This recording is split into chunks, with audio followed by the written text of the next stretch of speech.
Okay. All right, we're live. Hey, Tyler, how are Right. you? We're back. We're back. It's been a while, man. We haven't had these. I mean, it's kind of turning into dSIPRouter every couple of weeks, which is fine because we're busy. Things are going on. So you're fresh back off of Kamailio World. Yep. Um, so how? First of all, how was Kamailio World? Kamailio World was really good. It was good to see everybody there. We didn't really see a lot of the dSIPRouter community, but saw all the big people in the Kamailio industry, and we got to see a lot of cool talks. I think we'll talk a little bit more about that during the stream. But Yeah. how has everything been on your end? I know we got a lot of things kind of in the background going here with dSIPRouter. Yeah.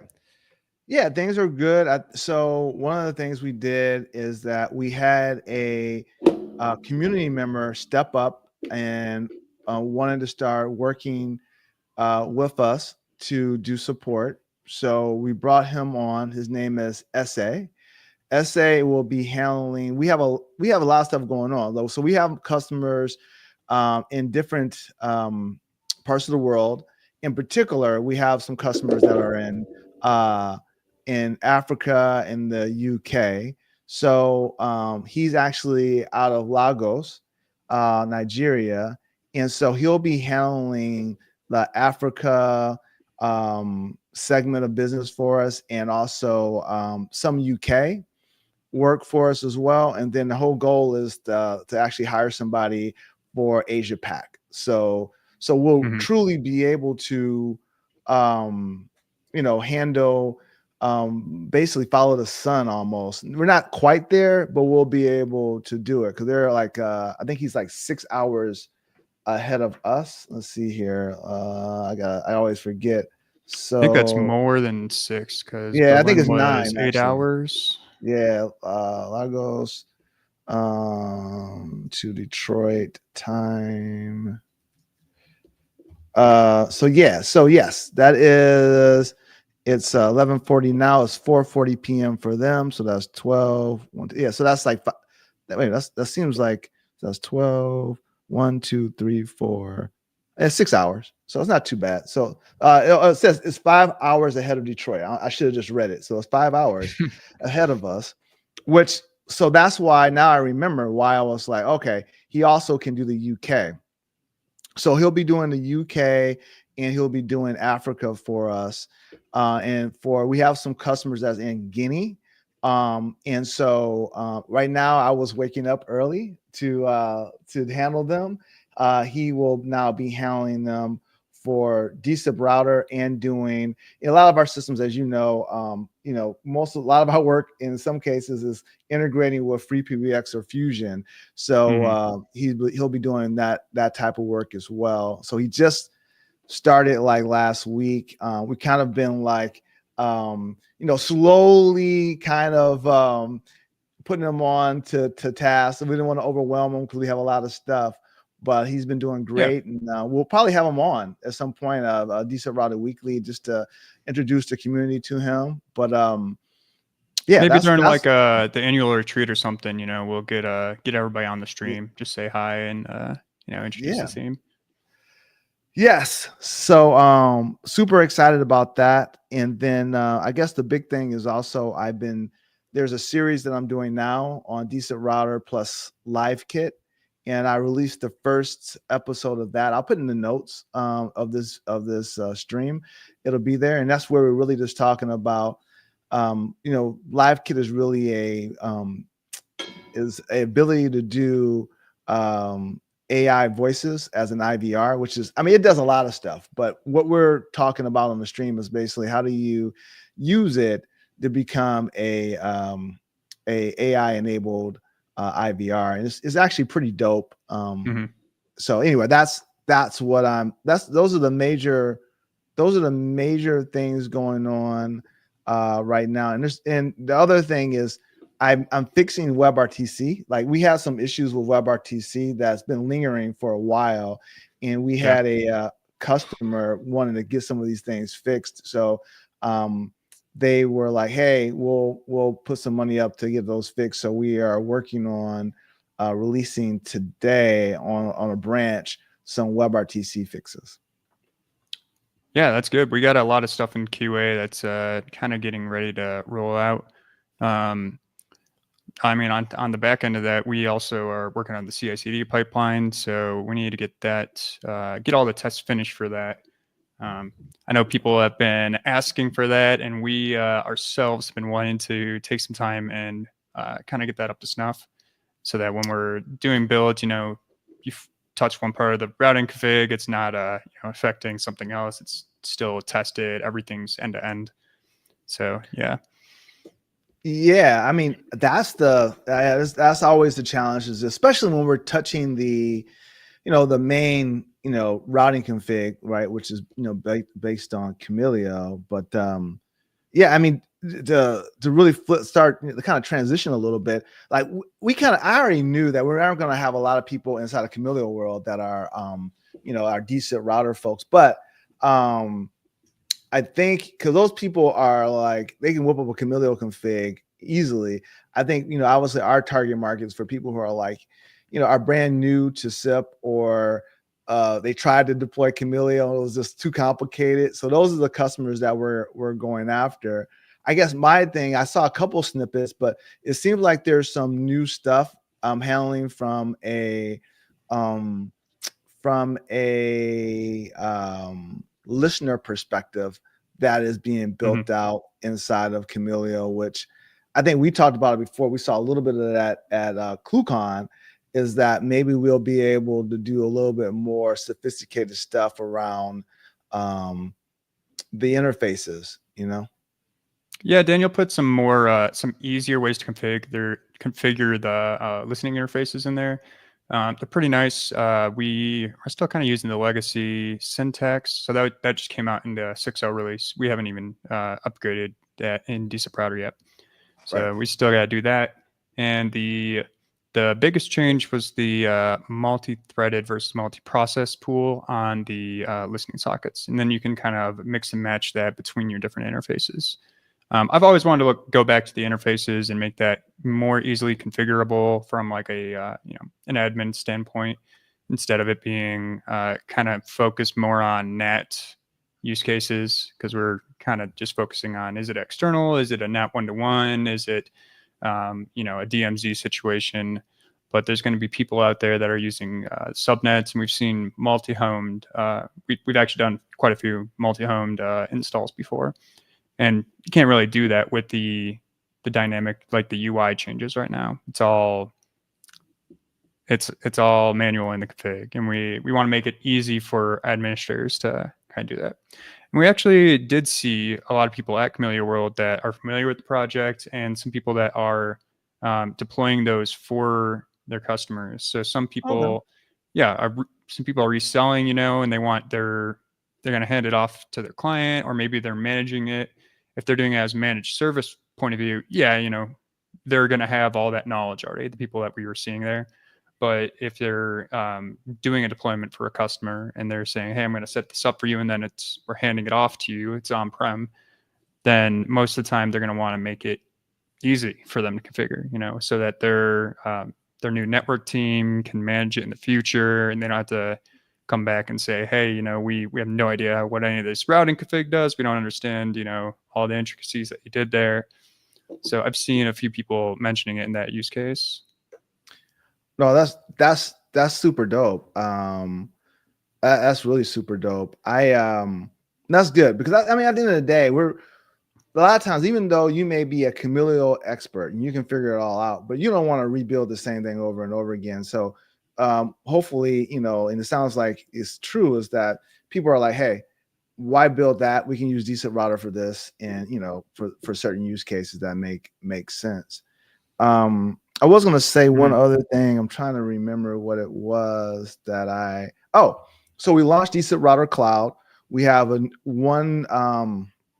so for those who don't know what dSIPRouter Cloud is, but it is basically, the first use case is managed Microsoft Direct Routing. So right now what happens is people will download dSIPRouter, buy the module for Microsoft Teams direct routing integration. So basically, it'll allow people to be able to use their own carrier to make outbound calls to Microsoft Teams.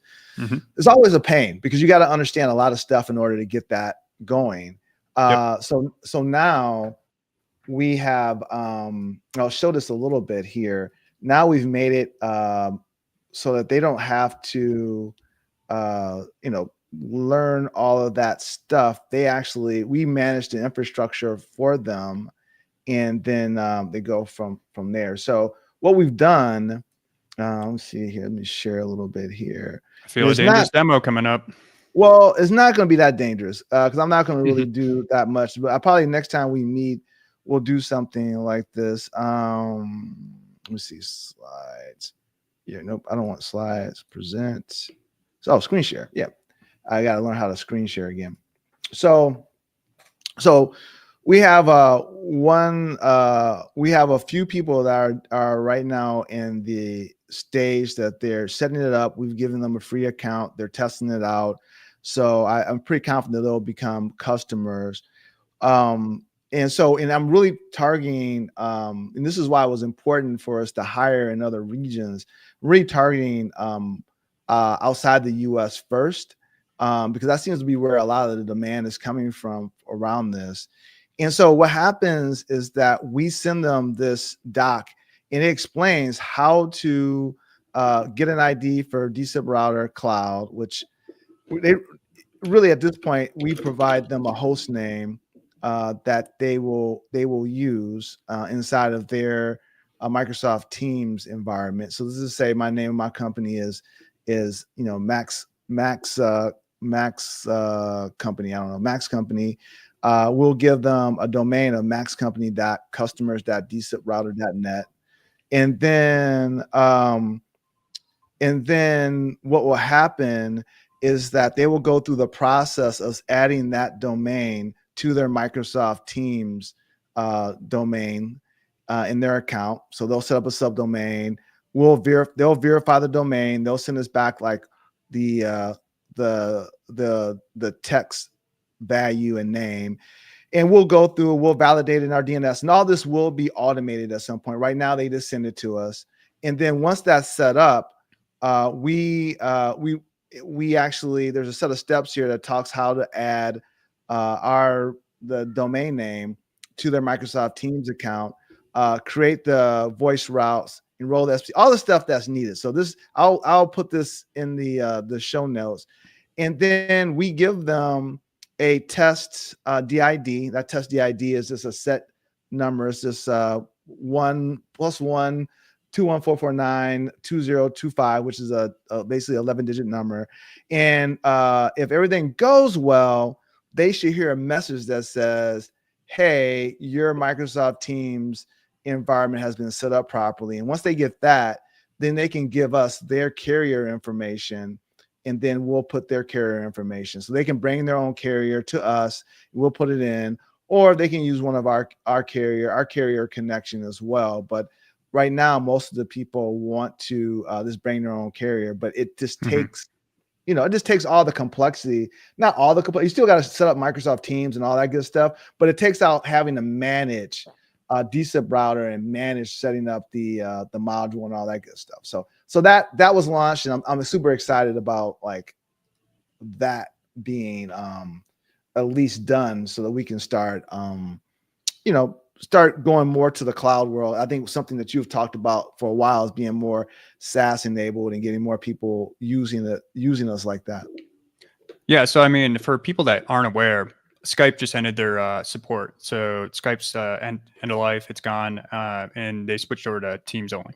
So, this is just another avenue for people to get MS Teams up and running with bringing your own carrier. So you can, use all your least cost routing, or you can use your preferred carrier without having to manage the infrastructure, which is really nice, Yeah, and I think the plan right now is that, depending on where the customers are, we're gonna have POPs spent up. So everything for us is hosted on DigitalOcean. So wherever DigitalOcean's data centers are, we'll spin up instances there and kind of manage it from there. So anyway, these are the things I've been kind of busy just trying to like get up and going, so that so that me and Tyler can get back to doing what we need to do, is really just focus on the product and moving to V2. But I think these little things here are always been like, me and Tyler talked about them, but now we're starting to move in that direction. So I'm excited about it. Yeah, we got a lot of small things and cleanup to do before we get to our 1.0 release.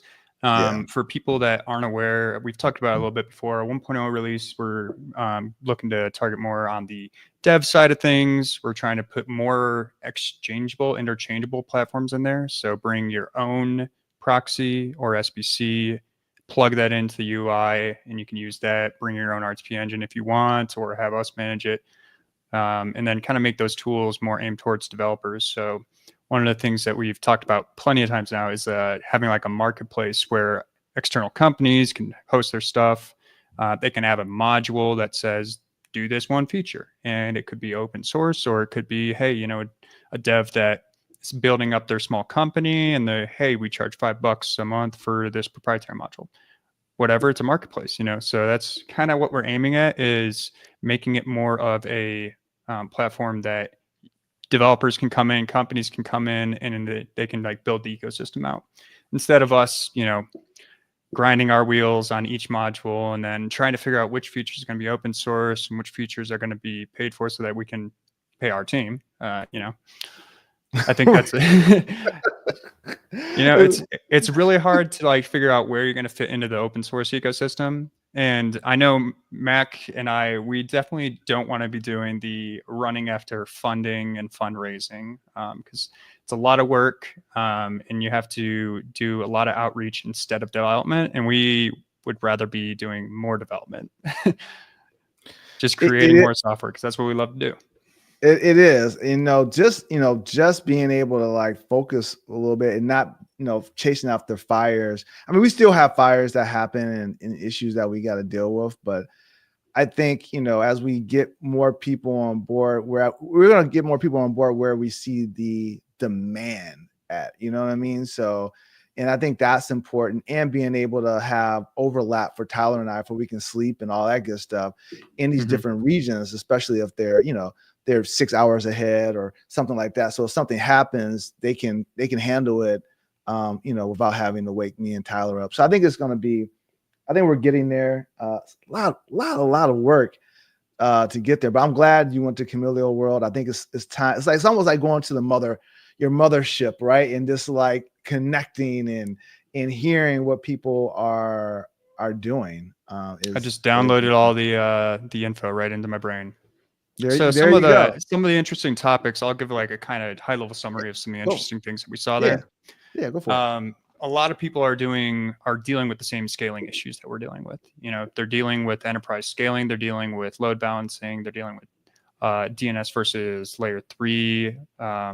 They're dealing with all the same types of things, containerization, that we're doing as we start to scale out some of our customers. And there's a lot of interesting ways people are going about it, and there's some things that are working, some things that aren't working.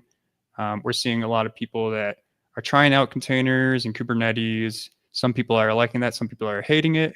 It adds a lot of complexity to your routing. It can make managing all your configs and all your centralized services or your shared data harder in the long run. And that's where we see a lot of like the mid registrars, some of these, shared registrar databases, and where you kind of have to start implementing those more complex scenarios. And along with that, you kind of get people that are coming from legacy, and then, the usual workflow is like we start up a business, we have one customer, and then, everything's great. We put in 1 million features, and then we get 2 more customers, we get 1,000 more customers, and we have to scale it out. But how the heck do we manage this monolithic config now, right?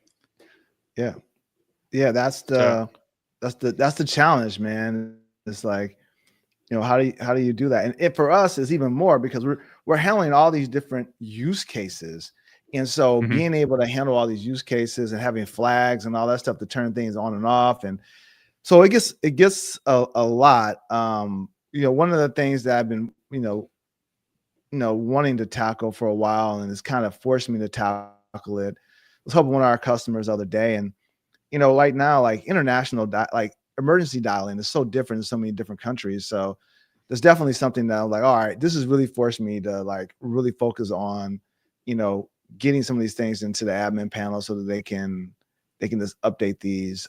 So definitely this we've learned so much about HA and how to scale and how not to do updates, and it's this. So I'm still having a lot of fun figuring all this stuff out.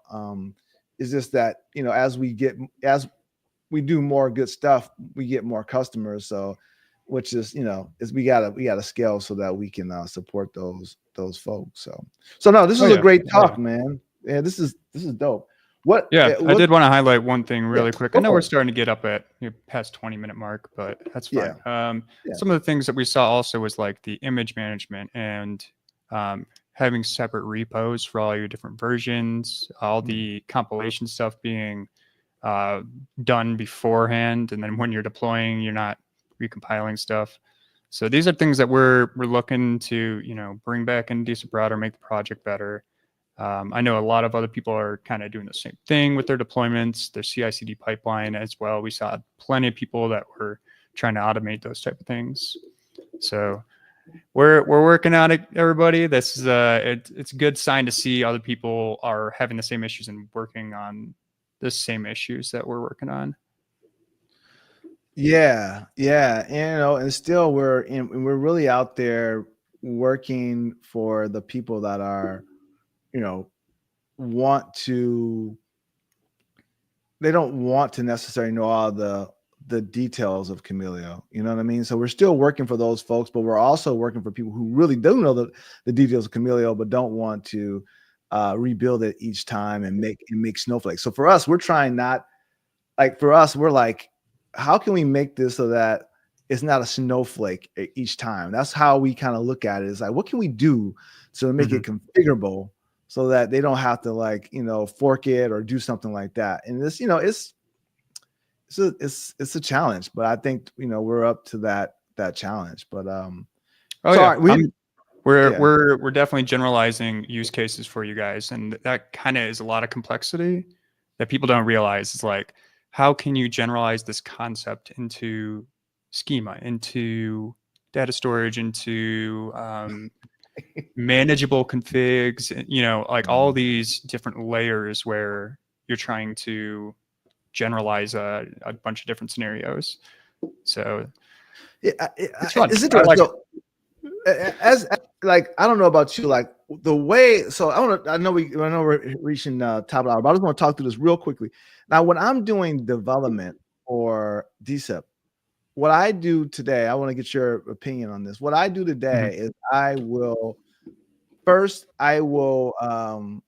use the Kamailio that is in the Etsy dSIPRouter Kamailio directory, right? I'll just update that, and I'll make sure I'll do some testing, make sure it works.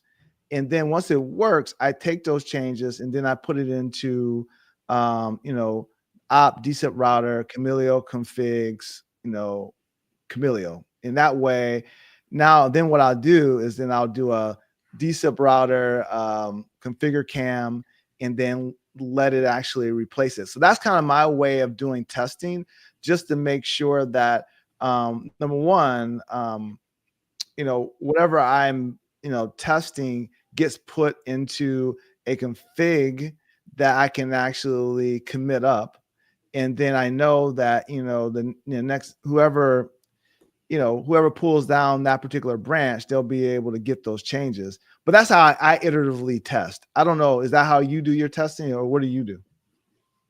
I'll do that sometimes, but usually I'll try to generalize the solution after I see something that looks like a pattern. So if we see that, like, oh, like the bad UAs, the bad UACs, or the UACs that don't support a lot of features like 302 or just record routing properly. There's so for those use cases, I started creating this what I call SBC translations. All it is just pinning next hop and previous hop. And yeah, so this is just like a new little routing thing that I started putting together, and I just started trying to generalize those use cases as we notice the patterns. And then the hard thing is like testing those against all the other customers, all the different environments, because there's so many different environments and different use cases out there. So that's where it gets really hard. Yeah, for sure. No, this is that makes sense. One of the things that I started doing on this new hyperscaling network, this is just a separate project we're working on, but one of the things I'm doing over there is we split out the config into like 10 different files. And we have areas in there where we're generating some of the files. Some of the files are static. Some of the files are on boot. They're generated. And then some of them, it's just easier to go to like, oh, these are the feature flags. Let me go to this one file and okay, disable TLS, so it just makes it a lot easier to manage those pieces. But right now we don't have that in dSIPRouter. It's all in one monolithic config, which is easy to copy around, but it's the only thing that's not in there is I believe the stir shaking. I think stir shaking is on his own file. But yeah, you're right. I mean, I think that's one of the things we'll be looking at is like how do you, because I think also what happens is that it becomes a nightmare from a commit standpoint, because like if we all make changes because we're working on different use cases, at some point you have to merge those and all that good stuff. So it'd be better if like you don't break everything. You just you kind of consolidate your changes to a particular file that gets then included into the main Kamailio config. So I think we're going to do more of that, especially in the V1, just to get to a point where we can minimize the change, especially as you add more people working on the project too. Yep, totally agree. The only downside to that is that now you have a reference, so you have to go to this other file, look like, oh, that's referencing this thing, and oh, it's referencing these other 3 files. So yeah, a little bit of downside, but I mean, for merging, so much easier. Yeah, it's almost like you would almost it'll be a pain in the butt because from debugging. But no, we'll talk more about that as we go. But anything you're excited about before we close out? Yeah, I'm excited to. So I've been working a lot on these, a few external projects, and like the hyperscaling one is really interesting. I'm taking like a lot of the lessons that we've learned, and then lessons that other people from the community or other people from Kamailio, Daniel and Fred Posner and all these other people, taking a lot of those lessons and trying to integrate them into this. So I want to see how much we can push this, and if I mean, we know it's going to work out, but the lessons that we learned there, we're going to try and integrate those back into the project. Going to try and integrate that into our training as well. Oh, and one more thing. A few things. Sorry, it's just cool. not a small wrap up, but one more thing. I am really excited about the dSIPRouter partnership program and the training that we're going to be doing. I'm excited to get that going and make sure that people are more trained up on dSIPRouter, more trained up on Kamailio, and then we can start certifying and getting people more excited about the project and reselling our product to other people as well. Absolutely. Super excited about that. I don't know. I think I got through everything I wanted to talk through for right now. So I'm just excited to keep moving down the dSIPRouter cloud stuff. So, but anyway, that's it for us today, folks. We'll see you hopefully next week. If not, it'll be the week after. But if you don't hear from us, we are busy working on stuff for you. You can see us. You can also see us and talk to us on our Slack.